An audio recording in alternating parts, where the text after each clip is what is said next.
جب والدہ نے بتایا کہ نعمان شادی سے انکار کر رہا ہے تو میں سکتے میں رہ گئی۔ یقین نہ آتا تھا کہ وہ بڑوں کا باندھا بندھن یوں پل بھر میں توڑ دے گا۔ وہ میرا خالہ زاد اور میں اس کے ٹھیکرے کی مانگ تھی۔ بچپن سے ہمارا پیار لیلا مجنوں جیسا تھا، بلکہ میں لیلا تھی اور وہ مجنوں زیادہ تھا۔ ہمارے گھر ایک ہی محلے میں تھے، کوئی دن ایسا یاد نہیں کہ وہ مجھ سے ملنے ہمارے گھر نہ آیا ہو۔ میٹرک تک ہم دونوں کی محبت گلزاروں جیسی پرمہک اور چڑھتے چاند جیسی راحت بخش رہی، جس نے ہمارے دلوں کو مہکائے رکھا۔ نعمان نے میٹرک پاس کیا تو اسے کالج جانے کی سوجی اور وہ گاؤں سے راولپنڈی پڑھنے چلا گیا۔ یہ پہلی جدائی تھی جو ہم دونوں کو زہر میں بجھے ہوئے تیروں کی مانند سہنی پڑی۔ جس روز وہ جا رہا تھا میرے آنسو نہ تھمتے تھے، رو رو کر ہلکان ہو رہی تھی۔ تبھی نعمان نے بہت پیار سے سمجھایا تھا کہ پگلی، میں کہیں دور پار یا دیار غیر نہیں جا رہا، چند کوس پر شہر ہے، آنا جانا لگا رہے گا۔ پہلے ہم روز ملتے تھے، ہاسٹل چلا جاؤں گا تو ہر ویکنڈ پر جب گاؤں آؤں گا ہفتے بعد ملا کریں گے۔ میرے اور اپنے اچھے مستقبل کی خاطر تم کو یہ قربانی دینا ہوگی۔ غرض مجھ کو رسان سے سمجھا بجھا کر وہ شہر چلا گیا۔ نعمان کی بات ٹھیک تھی، اس کا اچھا مستقبل تعلیم سے اور میرا اچھا مستقبل اس کے ساتھ وابستہ تھا۔ مجھ کو صبر سے کام لینا ہی تھا۔ میں بے صبری سے ہفتے کے 5 دن بعد جدائی کی سولی پر گزارتی۔ ہر جمعہ کی شب کو وہ آ جاتا، یوں ہفتہ اتوار میرے لیے عید کے دنوں جیسے ہو جاتے۔ اتوار کی شام کو وہ پھر سے راولپنڈی کوچ کر جاتا۔ چند ماہ اسی طرح میری زندگی کے دن جلتے بجھتے بلب کی مانند گزرے، مگر اس کے بعد گھر لوٹ آنے کا مقصد بڑھتا گیا، یہاں تک کہ 1 ماہ بعد گاؤں آنے لگا۔ حیران تھی ایسا کیوں؟ سوال کرتی تو جواب ملتا، امتحان بھی تو دینا ہے، ہر روز آنا جانا نہیں ہو سکتا، چھٹی کے دنوں ہاسٹل میں پڑھائی کرنا ہوتی ہے، ایسا نہ کروں گا تو اچھا گریڈ نہیں لا سکوں گا، اچھا گریڈ نہ لا سکا تو اچھی نوکری بھی نہیں ملے گی، تب ایسی ڈگری کس کام کی؟ اس کی ہر بات صحیح لگتی تھی، مگر جدائی کے مارے بے قرار دلوں کو صبر آتے آتے آتا ہے۔ بتا نہیں سکتی یہ دن میں نے کیسے کاٹے تھے۔ یہی اس کی تعلیم مکمل ہو جائے گی تو ہی اس کو مجھ سے شادی ہوگی۔ یہی میرے والد کی خواہش تھی کہ میری اس کے ساتھ شادی بھی ہو جب وہ اپنے پیروں پر کھڑا ہونے کے قابل ہو جائے اور مجھے سسرال میں محتاجی کی زندگی نہ گزارنی پڑے۔ وقت گزر گیا، نعمان نے گریجویشن مکمل کر لی، یونیورسٹی میں داخلہ لے لیا اور اس کی لگن نے ہماری جدائی کے دورانیے کو مزید بڑھا دیا۔ MSc کر کے وہ گھر آ گیا، برسرے روزگار بھی ہو گیا۔ امی ابو نے شادی کی بات چلائی تو اچانک خالہ جی نے بم پھوڑ دیا کہ نعمان شادی سے انکار کر رہا ہے۔ وہ کہتا ہے اس کو کچھ اور وقت درکار ہے۔ کتنا وقت اور درکار ہے؟ آخر ہم کب تک بیٹی کو بٹھائے رکھیں گے؟ میں نے کب کہا ہے کہ خالہ کی بیٹی کو بٹھائے رکھو؟ ان سے کہہ دیں کہ وہ ربیہ کی شادی کر دیں، کیونکہ مجھے یوں بھی اس کے ساتھ شادی نہیں کرنی۔ اس نے ماں کو صاف بتا دیا۔ خالہ نے اپنے طور پر جس قدر ہو سکا سمجھایا، لیکن وہ نہیں مانا تو بیچاری مجبور ہو کر ہمارے گھر آئیں اور امی کو نعمان کی مرضی سے آگاہ کر دیا۔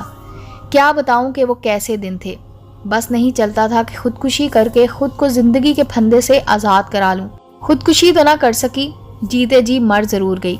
تہیہ کر لیا کہ اگر نعمان کا ساتھ مقدر میں نہیں تو پھر کسی اور کا سنجوگ بھی نہیں، یوں ہی عمر گزار دوں گی، مگر دوسرے شخص کی دلہن نہیں بنوں گی۔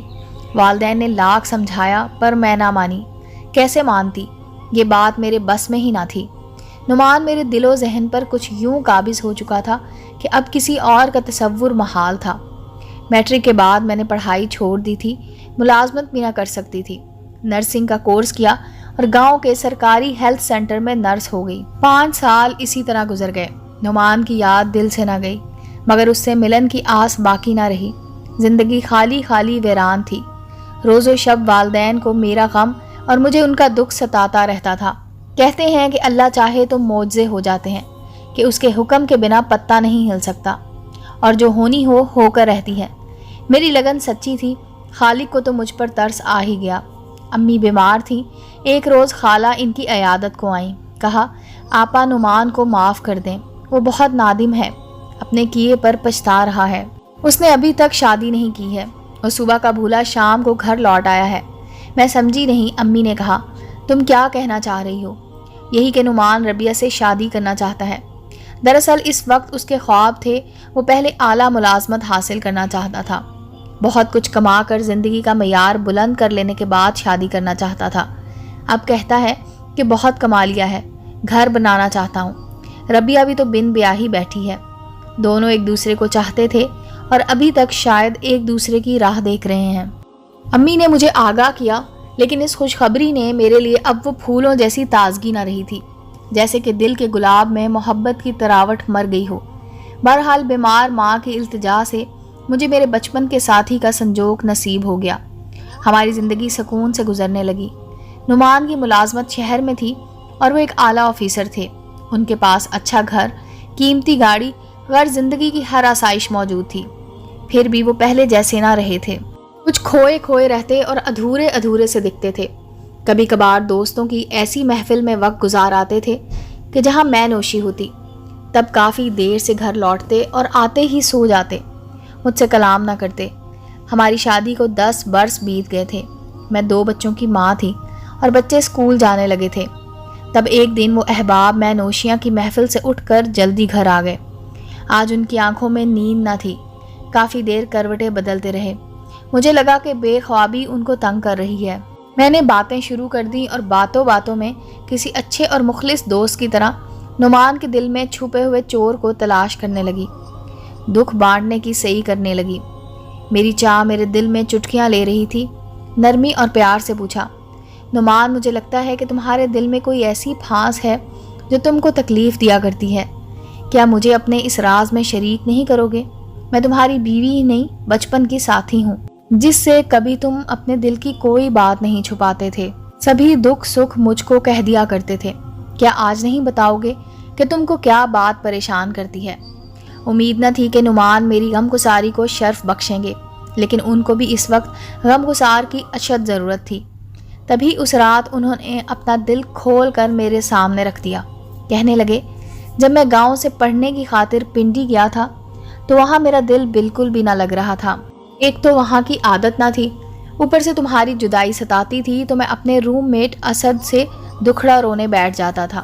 وہ مجھے سمجھاتا کہ تم بچے تو نہیں ہو جو گھر سے دوری پر یوں ہر وقت بسورتے رہتے ہو، دل لگانے کو بہت سی کلیاں ہیں، ذرا اپنی آنکھیں تو کھولو، ادھر ادھر تانکو جھانکو، یہ دنیا بے حد حسین ہے۔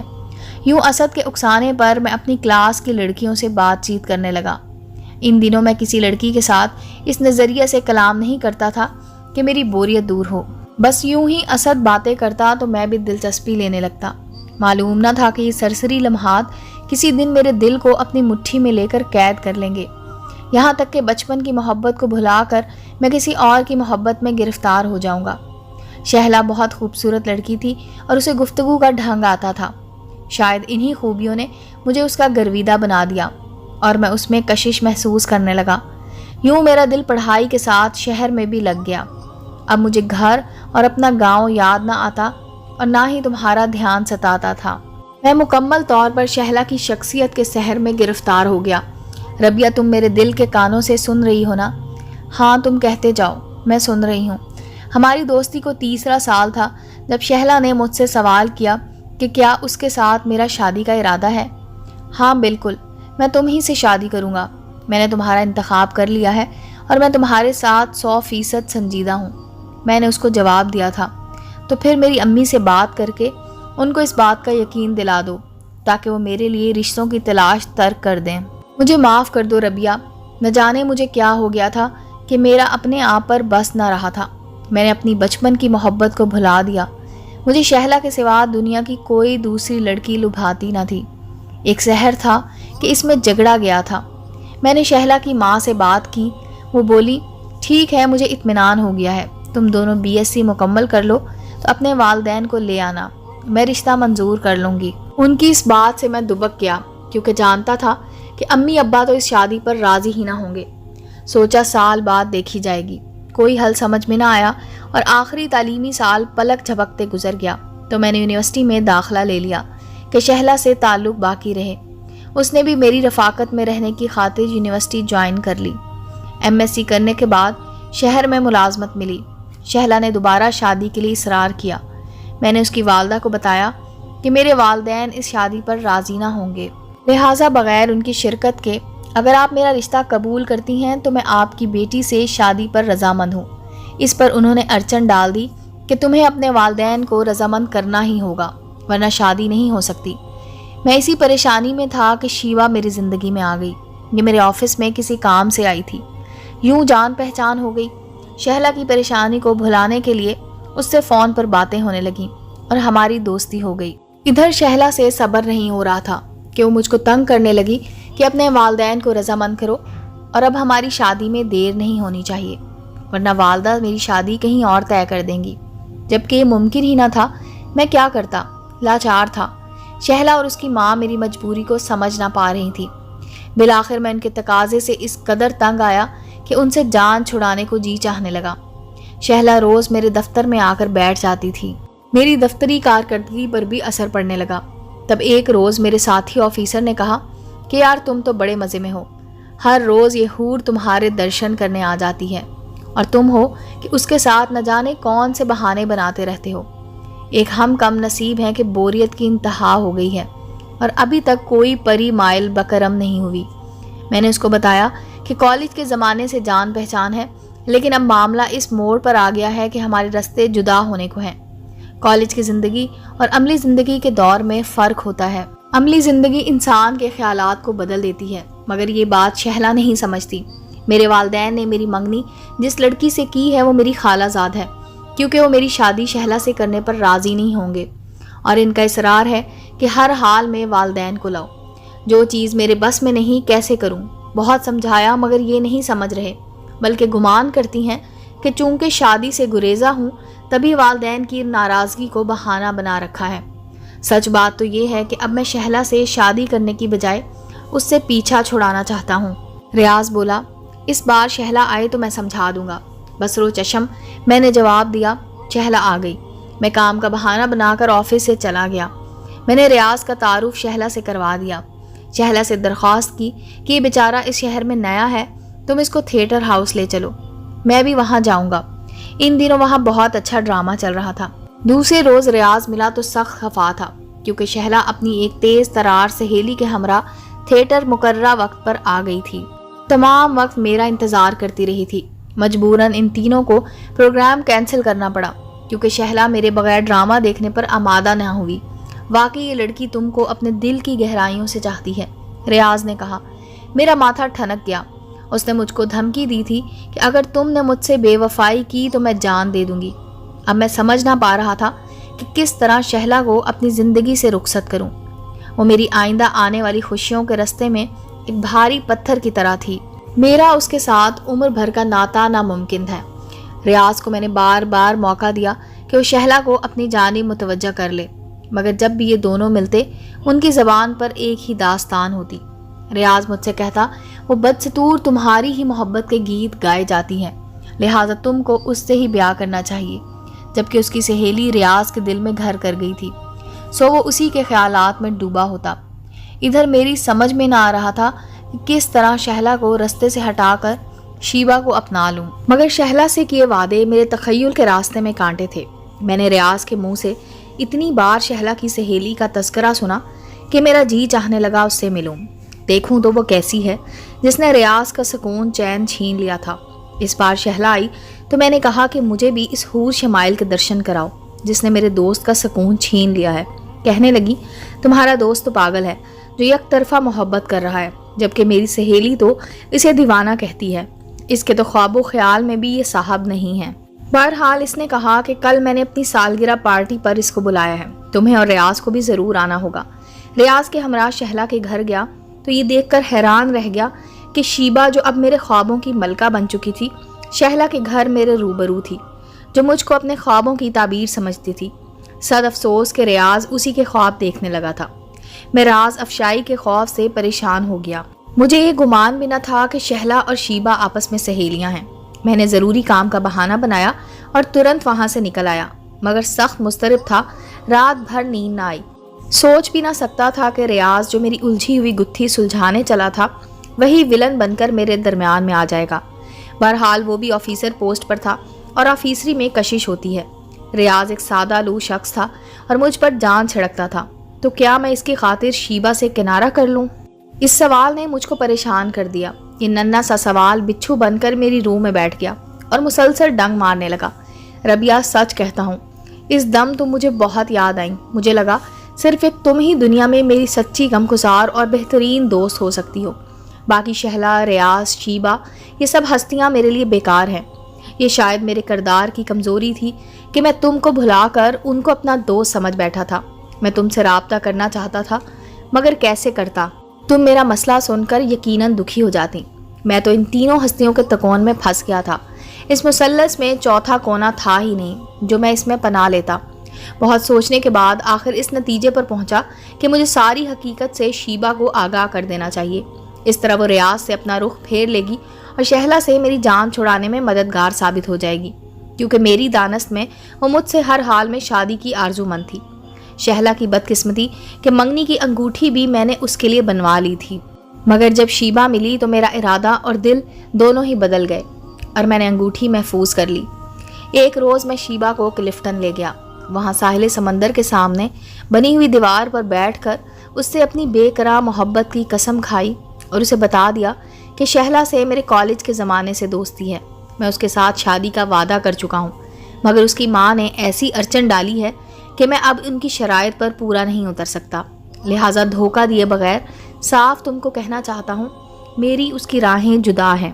شیبہ، میں نے تم کو دل میں بسا لیا ہے، خدا را تم ہی شہلا کو سمجھا دو کہ مجھے بھلا دے۔ میں اب اس کی طرف نہیں لوٹ سکتا، میں تمہارا ہو چکا ہوں۔ جب میں نے شیبہ کو ہر بات صاف صاف بتا دی تو وہ گہری سوچ میں گم ہو گئی اور مسکراہٹ اس کے چہرے سے غائب ہو گئی۔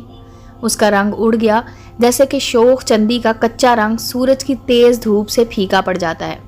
میں اس کے چہرے کے تاثرات سے اس کی دلی کیفیت کا اندازہ لگا سکتا تھا۔ بلا شبہ میری باتوں سے اس کو بے حد اذیت پہنچی تھی، مگر اب سچ کہے بنا چارہ نہ تھا۔ ایک طرف اپنے دوست کا پاس تھا تو دوسری طرف شہلا نے اپنے والدین کو مناؤ کی رٹ لگا رکھی تھی۔ اس سے گلو خلاصی کیے بغیر شیبہ سے شادی کی غلط فہمیوں کو جنم دے سکتی تھی، جبکہ دونوں سہیلیاں تھیں۔ کچھ دیر کی خاموشی کے بعد بلاخر شیبہ لب کشا ہوئی، کہنے لگی، نعمان فکر نہ کرو، سب ٹھیک ہو جائے گا۔ ریاض سے مجھے کوئی دلچسپی نہیں، تمہاری خاطر اس سے اچھی طرح بات کر لیا کرتی تھی۔ وہ جانے اپنے دل میں کیوں کوئی مرض پال بیٹھا ہے، اس کی تو میں غلط فہمی 1 منٹ میں دور کر دوں گی۔ رہی شہلا، تو جب وہ اپنی شرط پر اڑی ہے جس کا پورا کرنا تمہارے لیے ممکن ہی نہیں، تو تم کو دوش دینا بے وقوفی ہوگی۔ میں تم سے محبت کرتی ہوں، اس لیے میری کوئی شرط بھی نہیں ہے، مجھے تمہارے ساتھ شادی منظور ہے۔ جب اس نے ایسا کہا تو منو بوجھ میرے دل سے اتر گیا، جبکہ میں تو سمجھ رہا تھا کہ وہ میرے اور شہلا کے ماضی کے بارے میں تعلقات کا سن کر خفا ہو جائے گی۔ اب یقین آ گیا، دراصل شیبہ کو ہی مجھ سے سچی محبت ہے، اور جہاں محبت میں سچائی ہو وہاں انسان جھوٹ کا متحمل ہو ہی نہیں سکتا۔ میں منتظر تھا کہ اگلے دن شیبہ کا فون آئے گا، مگر نہیں آیا، جبکہ وہ بلا ناغہ روز فون کیا کرتی تھی۔ ایک دن گزرا، دوسرا، پھر تیسرا، اور یوں کئی دن گزر گئے۔ میں فون کرتا، وہ نہ اٹھاتی، ملنا چاہتا تو نہ ملتی۔ میں اس کا انتظار کرتے کرتے تھک گیا، مگر اس کی طرف سے ایک گہری چپ جاری رہی۔ میں سوچ سوچ کر دیوانہ ہو گیا۔ وہ نہ آئی، لیکن ایک روز شہلا آ گئی۔ پریشان تھی اور رو رو کر اس کا برا حال تھا۔ آنکھیں سرخ، آتے ہی میری میز پر سر رکھ کر ہچکیوں سے رونے لگی۔ بولی، مجھے شیبہ نے ہر بات بتا دی ہے اور کہا ہے کہ نعمان سے کہہ دو مجھے بھول جائے۔ وہ ایک بے وفا انسان ہے اور محبت کے قابل ہے ہی نہیں، جس نے پہلے تمہیں اور اب مجھے بے وقوف بنایا ہے۔ یہ سن کر مجھ کو دھچکا لگا۔ اب شہلا کو منانا چاہا۔ دوش اسی کو دیا کہ میں تو تم سے مخلص تھا، شادی کے لیے شرطیں تم اور تمہاری ماں نے رکھ دیں، شادی جیسے مقدس بندھن کو محال بنا ڈالا۔ میں نے اس روز بھی روتی ہوئی شہلا کو مایوس کر کے لوٹا دیا، مگر شیبہ کا خیال میرے دل سے نہ گیا۔ دل ٹھکرائے جانے کے درد سے لبریز روتا اور سسکتا رہا۔ اس کو منانے کے 100 جتن کر لیے، مگر وہ نہ مانی۔ پلٹ کر ایک بار بھی میری جانب نہ دیکھا، میری معافیوں کو بے دردی سے رون ڈالا۔ اس نے ریاض سے شادی کر کے میرے منہ پر ایسا تماچا مارا کہ میں تل ملا کر رہ گیا۔ ریاض سے مجھے کہلوا دیا کہ اگر تم میں ذرا سی بھی انسانیت ہے تو اپنی منگیتر ربیہ کو جا کر منا لو اور اس سے شادی کر لو۔ وہ وفا کی پتلی جو ابھی تک تمہارے انتظار میں بیٹھی تمہاری راہ دیکھ رہی ہے، اس سے اچھی لڑکی تم کو اور نہ ملے گی۔ اب مجھ کو علم ہوا کہ میں نے راز دل شیبہ سے کہہ کر غلطی نہیں کی۔ عورت تو اس بات کو برداشت کر ہی نہیں سکتی، مگر اس نے احساس دلایا کہ میں نے نہ صرف شہلا پر بلکہ تم پر بھی کتنا بڑا ستم ڈھایا ہے۔ تم دونوں کو بھی میری چاہت یوں ہی تڑپاتی ہوگی